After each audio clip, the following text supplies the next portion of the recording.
আসসালামু আলাইকুম। বিডিজব গ্যালারির পক্ষ থেকে আজকের ভিডিওতে সবাইকে জানাই স্বাগতম। দেখুন, শুনুন, পড়ুন, পরীক্ষা দিন। নবম-দশম শ্রেণীর বাংলা ব্যাকরণ বইয়ের এমসিকিউ প্রশ্ন ১২টা ভিডিওর মাধ্যমে শেষ করা হবে। আজকে থাকছে ১২তম ভিডিও অর্থাৎ শেষ ভিডিও। আজকে থাকছে বাগধারা, প্রতিশব্দ, বিপরীত শব্দ ও শব্দজোড়। আগের ভিডিওগুলো যারা দেখেননি তারা ভিডিও ডেসক্রিপশন বক্সে দেওয়া লিঙ্ক থেকে ভিডিওগুলো দেখে নিতে পারবেন এবং সেই সাথে আজকের ভিডিওর প্রশ্নটি পরীক্ষা দিতে চাইলে ভিডিওর কমেন্টে দেওয়া লিঙ্ক থেকে পরীক্ষা দিতে পারবেন। এই ধরনের ভিডিও নিয়মিত পেতে চ্যানেলটি সাবস্ক্রাইব করে বেল আইকনটি ক্লিক করে দিন। তাহলে চলেন শুরু করা যাক আজকের ভিডিও। বাগধারা: বাক্যের বর্গ যখন ব্যাসার্থ ছাড়িয়ে বিশেষ কোনো অর্থ প্রকাশ করে তখন তাকে কি বলে? উত্তর খ, বাগধারা। কি প্রয়োগের মাধ্যমে ভাষা প্রাণবন্ত ও বাক্য অধিক ব্যঞ্জনা সৃষ্টি করতে পারে?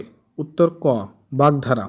বাগধারা ব্যবহারের সময়ে ভাষা ব্যবহারকারীকে কোন বিষয়ে সচেতন থাকতে হয়?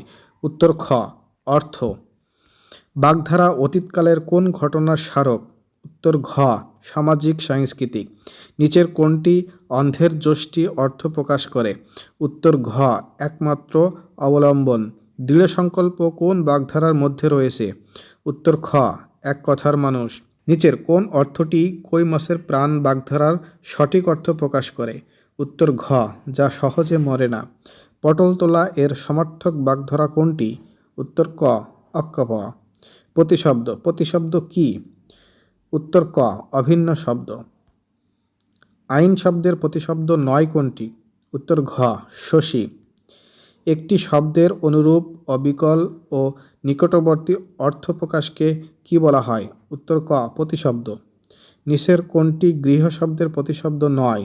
উত্তর ক, নয়ন। পৃথিবী শব্দের সঠিক প্রতিশব্দ কোনটি? উত্তর ক, অবনী। আদিত্য, সবিতা, রবি, দিবাকর ইত্যাদি কোন শব্দের প্রতিশব্দ? উত্তর খ, সূর্য। বিপরীত শব্দ: সাধারণত কতটি শব্দ পরস্পর বিপরীত শব্দ হয়? উত্তর খ, দুটি। বিপরীত শব্দ একে অন্যের কি? উত্তর খ, পরিপূরক। হ্রাস শব্দের বিপরীত শব্দ কোনটি? উত্তর ক, বৃদ্ধি। অতিবৃষ্টি শব্দের বিপরীত শব্দ কোনটি? উত্তর ঘ, অনাবৃষ্টি। নিচের কোনটি ভূত শব্দের বিপরীত শব্দ অর্থ প্রকাশ করে? উত্তর গ, ভবিষ্যৎ। ভাটা শব্দের বিপরীত শব্দ কোনটি? উত্তর খ, জোয়ার। চেতন শব্দের বিপরীতার্থক অর্থ প্রকাশ করছে নিচের কোন শব্দটি? উত্তর খ, অচেতন। শব্দজোড়: দুটি শব্দের উচ্চারণ এক বা প্রায় এক কিন্তু অর্থ আলাদা, সেগুলোকে কি বলে? উত্তর গ, শব্দজোড়। শব্দজোড় শব্দের অর্থেও পার্থক্য বোঝা যায় কিভাবে? উত্তর ক, প্রসঙ্গ বিবেচনায়। অনু এবং অনু শব্দ দুটির মধ্যে তফাৎ কোন ক্ষেত্রে? উত্তর ঘ, বানানে ও অর্থে। নিবৃত ও নিভৃত শব্দজোড়ের মধ্যে মিল কোথায়?